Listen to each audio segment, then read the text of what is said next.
Hi, it's Christina with the Sisyphean Journal. Today is August 1st, and I don't have any anniversaries for today, so we are going to pick up where I left off with the Life Dynamics podcast, Troy Newman talking about what happens when abortions go wrong.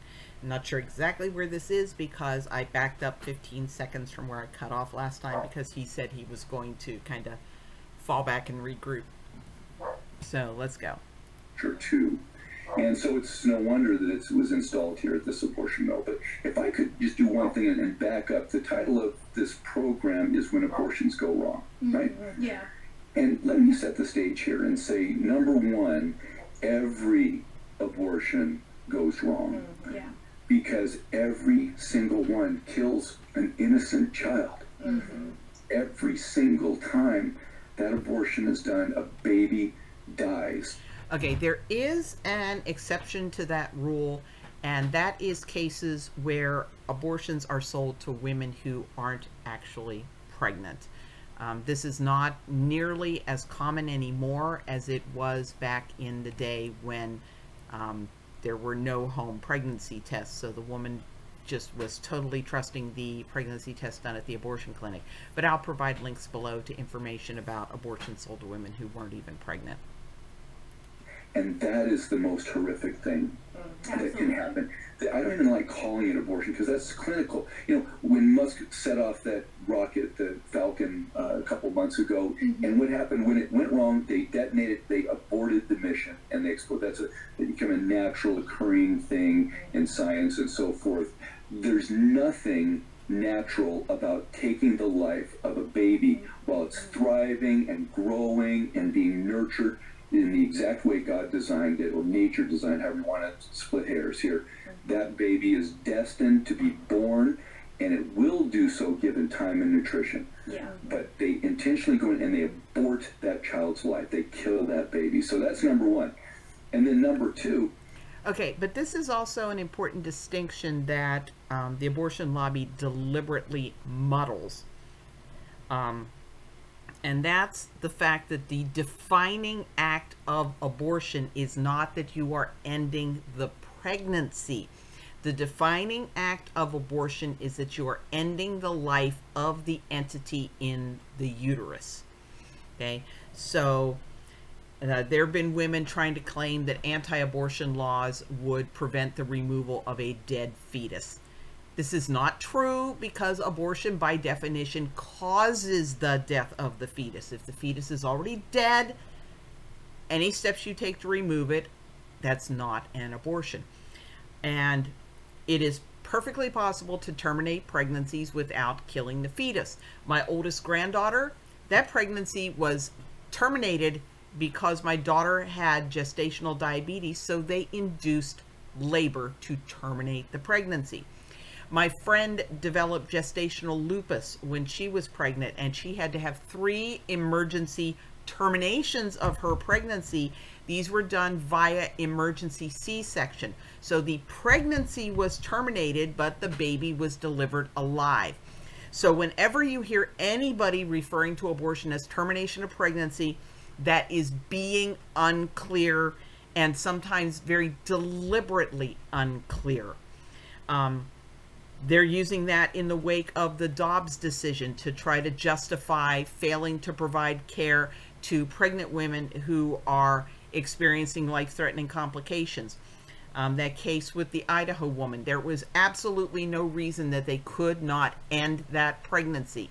They could have kept her in that hospital, had all the blood transfusion equipment nearby, had a team of surgeons handy in case they needed to perform emergency surgery, and they could have terminated that pregnancy by inducing labor and allowed that premature baby to die cuddled and loved and comforted in his mother's arms. And they chose to delay terminating the pregnancy.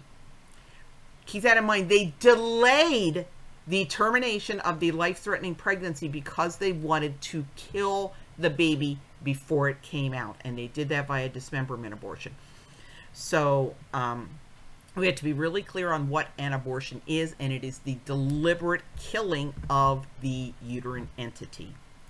Very, very often, we've actually got a website that we put up last year called Abortion 911.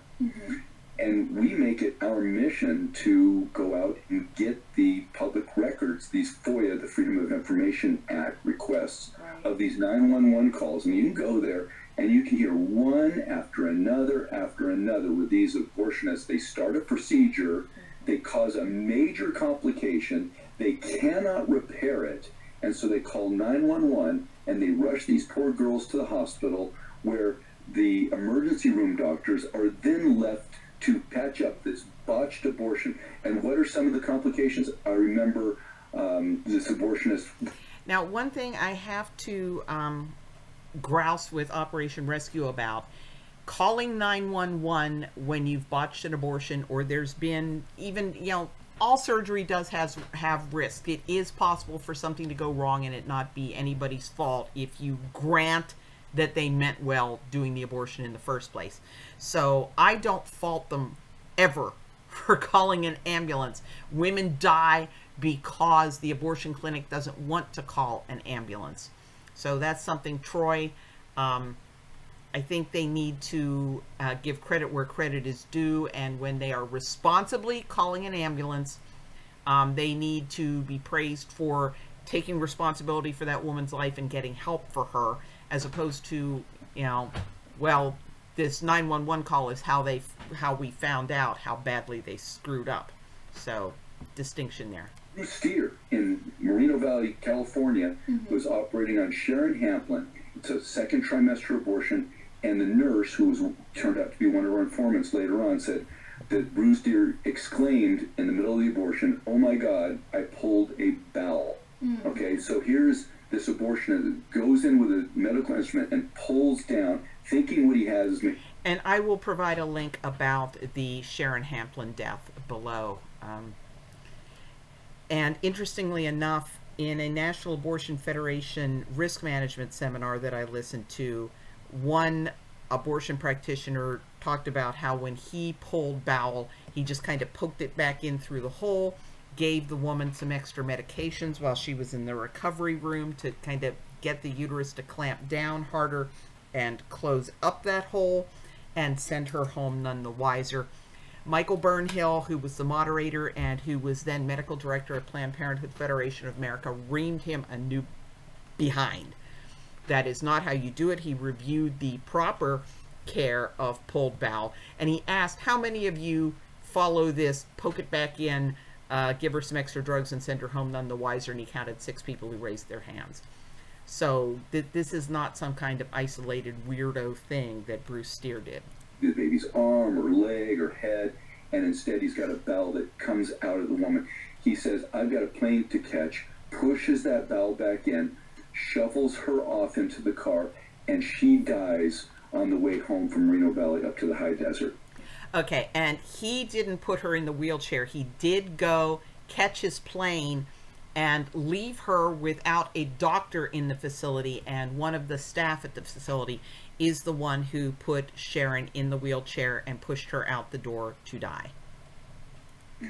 Bruce Steer spent only 6 months in jail for manslaughter, but it was kind of the start of Operation Rescue's mission to put these guys behind bars. And we see it time and time again. I don't think people know how common it is for these other organs that are close to the uterus to wind up getting injured during abortion. Right. Because you get a uterine perforation from the clamps or suction, and so they go in for something and they pull, and they could have the bowels, they could have another part of the body, and so all of a sudden a woman not only has an injury to her uterus, but could be looking at a colostomy bag, or... And I will provide additional information about that. Or, well, something else.